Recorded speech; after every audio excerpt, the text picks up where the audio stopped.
Beleza, vamos continuar. Esses cortes são necessários para a aula não ficar cansativa, para você dar continuidade da forma como puder. A ideia é sempre essa, né? Fazer aulas de 15 minutos e tal. Eu em regra, eu gravo, tento gravar tudo e depois eu vou dividindo a aula. Isso também é indispensável para jogar no YouTube. Então vamos lá. Falei para vocês que os mitos podem ser divididos em dois grupos. Então tá aqui: cosmogonia e teogonia. Gonia significa a descrição, origem, uma narrativa sobre a origem do universo e das coisas que nele acontecem. Então, já grifei, ó. Cosmogonia é a narrativa sobre o nascimento e a organização do mundo a partir de forças geradoras e divinas. Perceba que mesmo que o fenômeno seja natural, o que motiva esse fenômeno é uma coisa sobrenatural, divina, exterior, mágica. E aí é importante você entender que se eu tiver um mito e tiver que classificar esse mito como cosmogônico e teogônico, essa classificação não é pura. Então deve-se observar o que predomina nesse mito. Se são os aspectos cosmogônicos ou se são os aspectos teogônicos. Os teogônicos, eles descrevem então, portanto, o que? A origem dos deuses, semideuses, homens, monstros e etc. Juliano, como que eu vou saber? Coloquei aqui para vocês alguns exemplos. Então olha aqui. Tá vendo aqui, ó? Zeus pede para que Hermes, deus mensageiro, o deus que é capaz de entrar e sair sem ser visto, para levar quem? Aqui, ó, Hércules. Até onde? Até o seio de Hera. Para quê? Para que ele possa aumentar e assim ter vida eterna. Só que, enfim, não é o que acontece. Ela acorda, o seu leite jorra, ele não consegue amamentar, e esse leite dá origem, então, portanto, o que é a galáxia. Pô, Juliano, que isso é? Sim, a gente pode ter uma série de interpretações sobre esse fenômeno, né? Sobretudo que amamentar garante a vida. Então, para um pouquinho, estou falando sobre a origem da galáxia. A partir de um mito, origem da galáxia, então cosmo, então é cosmogonia. Agora, e se fosse teogônico? Grifa aí. Tá aqui, ó. Teogônico. Narrativa sobre a origem dos deuses, semideuses, homens, monstros. Se a gente falar de mitologia pré-helênica, é isso, mitologia pré-helênica. Helena é o nome da Grécia. Helena, filho de Zeus, que vai causar a guerra de Troia. Então, na mitologia pré-helênica, ou seja, antes de Zeus, disse assim, ó, a terra, tá aqui, ó, Gaia ou Geia, ela deu origem a si mesma, ela deu origem ao céu, que depois passou a ser chamado de Urano, ela deu origem ao mar, que passou a ser chamado de Pontos, deu origem às montanhas, Órias. E aí, em seguida, a terra se une ao céu e dá origem a outros seres, 6 titãs, 6 titânides, 3 ciclopes e, portanto, aqui 3 monstros, hecatônquiros. São monstros que inclusive, eles foram aprisionados depois no Tártaro, libertados, enfim. Perceba que eu estou falando de origem de deuses. Quem mexe com o jogo já deve ter visto algum hecatônquiro por aí. Nos jogos costumam aparecer. Bem, vamos para mais alguns exemplos. Então tá aí, um exemplo de mito cosmogônico. Vocês já ouviram falar sobre o mito de Narciso. Das 3 versões mais conhecidas, eu coloquei aqui a versão do Ovídio da obra chamada Metamorfoses. Qual que é a história de Ovídio? Por que é cosmogônico? Porque a gente está falando de um comportamento típico humano, que é o comportamento do ego, primeira pessoa aí do singular, em que a gente passa a ser indiferente em relação aos demais. E o mito de Narciso mostra isso, que é a pessoa que é apaixonada por ela mesma e faz as coisas somente para ela. Então, vamos à história. Segundo a mitologia, na versão de Ovídio, existia uma ninfa, uma bela jovem, que era apaixonada por quem? Por Narciso. O nome dela era Eco. E aí o que acontece? O Narciso não dá a mínima importância para ela e ela vai se definhando até falecer. A deusa Nemesis, deusa da vingança, para dar uma lição sobre essa indiferença de Narciso com Eco, ela faz com que Narciso enxergue a própria beleza, que era a única coisa que ele não podia fazer, e Eco apaixona-se por si mesmo. Só que ele não pode ter a única coisa que ele deseja. É assim mesmo. Perceba que nós estamos explicando um tipo de comportamento com base na mitologia. Meu, isso é fantástico, né? Porque é uma forma de explicação e quantas vezes nós não somos narcisistas, somos indiferentes aos outros. Tá aqui, ó. Tornar-se insensível a tudo que rodeia, tudo que nos rodeia, se preocupar somente com nós mesmos. E aí a gente pode pensar várias coisas sobre esse mito, a psicologia já faz isso há muito tempo. E mito teogônico? Vamos na mitologia pré-helênica? Bora, vamos na mitologia pré-helênica. Então tá lá. Cronos, deus do tempo, deus da mitologia pré-helênica, antes da formação então da consolidação da cultura grega. Ele era filho de Urano, céu, de Gaia, Terra. Lembra que eles se uniram, deram origem a 6 titãs, Ciclopes. E aí o que acontece? Incitado pela mãe, ajudado pelos irmãos, os titãs, então tá aqui, ó, Cronos, ele castra Urano. Ao castrar Urano, ele separa o céu e a terra, e isso permite Cronos se tornar o primeiro rei, o primeiro deus dos deuses. Só que aí tem uma profecia que diz que ele vai ser derrotado por um de seus filhos. Então, sempre que Réia, sua esposa, tem uma criança, ele devora essa criança. Mas Réia engana Cronos e nasce Zeus, que depois vai derrotá-lo e vai se transformar em Deus dos deuses. Perceba que aí está dizendo que fulano encontrou com fulano, teve filhos, isso e aquilo. Então já é um mito teogônico. Aproveito para citar 2 deuses importantes, seja na filosofia do primeiro ano ou na filosofia do terceiro ano, que é o Dionísio e Apolo. Apolo, deus da razão, deus das profecias, deus das revelações, tão cultuado quanto Zeus. E Dionísio, que na mitologia romana é conhecido como Baco, ele representa os ciclos vitais das festas, ele representa a festa, representa o vinho, e sobretudo a intoxicação, esse êxtase com a própria vida. O Dionísio, o mito do Dionísio com base no Jean-Pierre Vernant, é o mito que eu costumo contar em sala de aula.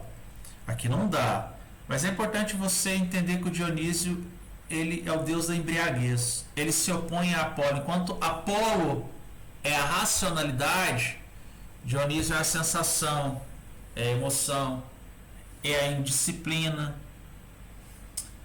é a valorização do corpo.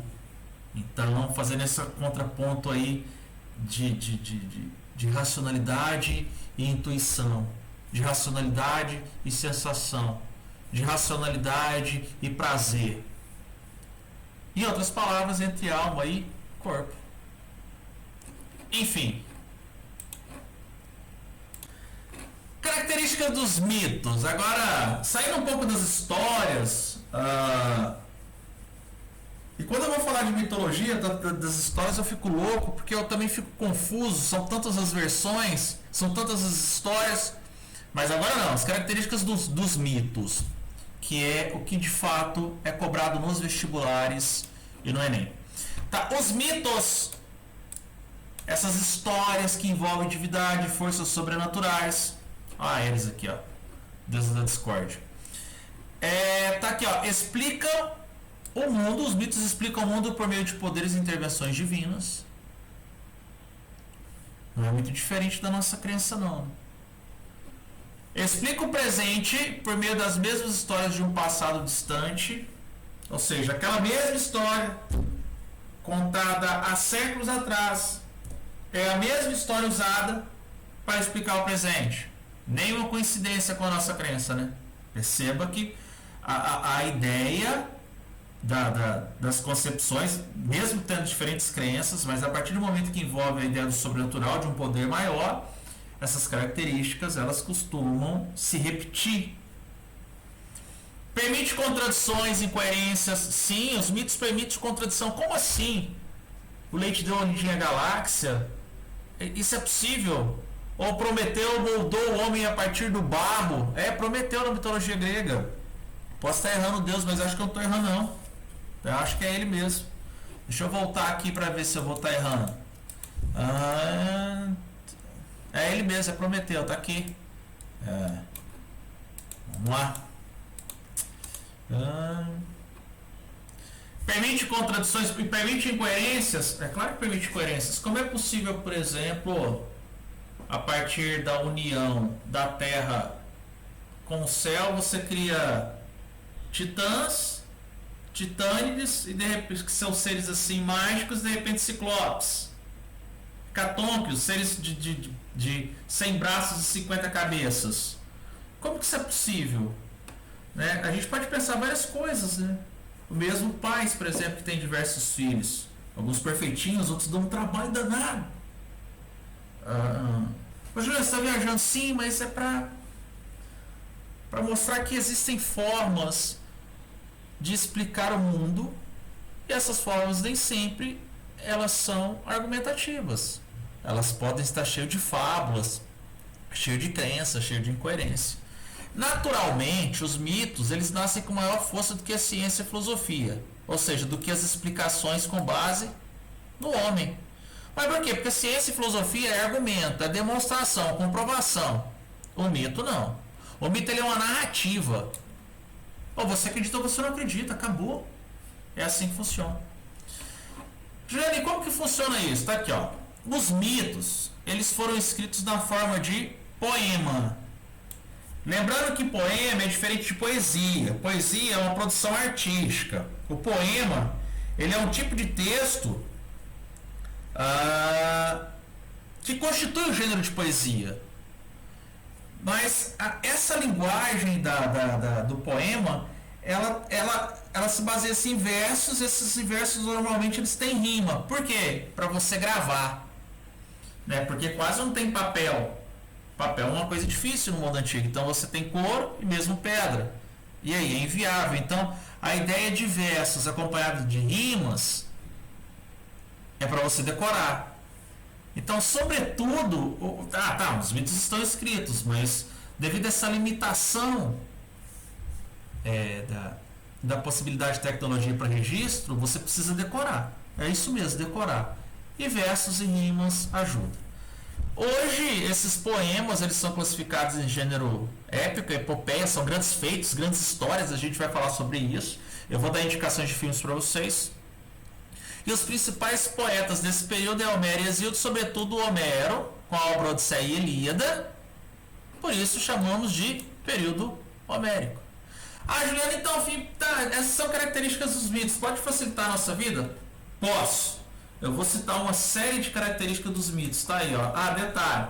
Nem sempre foi tão cheio assim, mas aí você vai fazendo questões de vestibulares, questões de Enem, vai surgindo tudo isso aí, ó. Os mitos são dogmáticos, ou seja, eles são inquestionáveis, porque eles são sagrados, e ao serem inquestionáveis, ou você acredita ou você não acredita, então não permite reflexão, então ele é alienante, ele é cheio de fábulas, cheio de glórias, cheio de aventura, ele possui coisas que são contrárias e contraditórias, tá?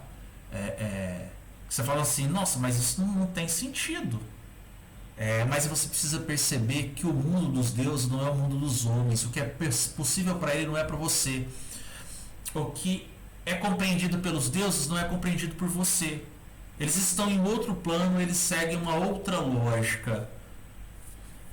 Enfim, se eles são dogmáticos, são sagrados, naturalmente eles são o quê? São incontestáveis, são inquestionáveis. Se são inquestionáveis, são autoritários. Ele vai contra o nosso senso.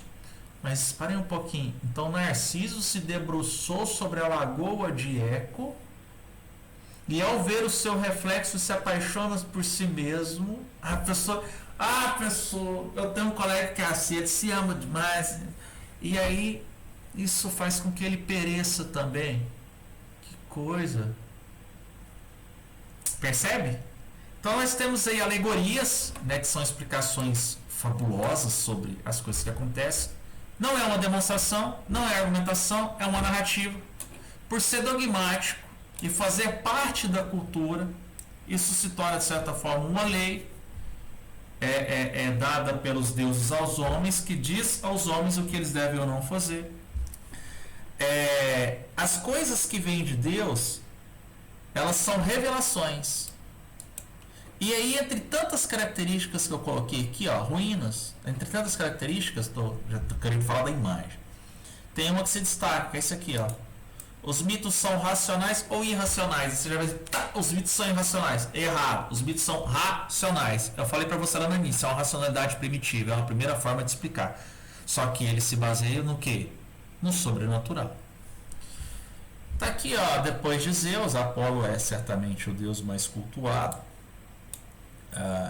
Tá aqui o templo de Apolo, aqui outro templo de Apolo. Bom, essas características aqui são fundamentais. Vamos destacar essa? Eu te recomendo muito. Vai que tá na sua avaliação, né? Então tá aí, show de bola. Sigamos, meu camarada. Tá, então vamos recapitular, porque tá precisando. Nós falamos que os mitos são divididos em dois: cosmogônico e teogônico. Cosmogônico descreve a origem do mundo e as coisas que nele acontecem. E o teogônico descreve a origem dos deuses, semideuses, monstros, homens. Esses mitos, eles possuem características. Não importa se ele é cosmogônico ou teogônico. Eles são dogmáticos, sagrados, alienantes. São narrativos, são alegóricos, são fabulosos, são contrários, contraditórios, inquestionáveis. Ou seja, eles possuem características com destaque para o fato de ele ser racional. Porque é uma forma de compreender o mundo, não uma forma na perspectiva da filosofia e da ciência.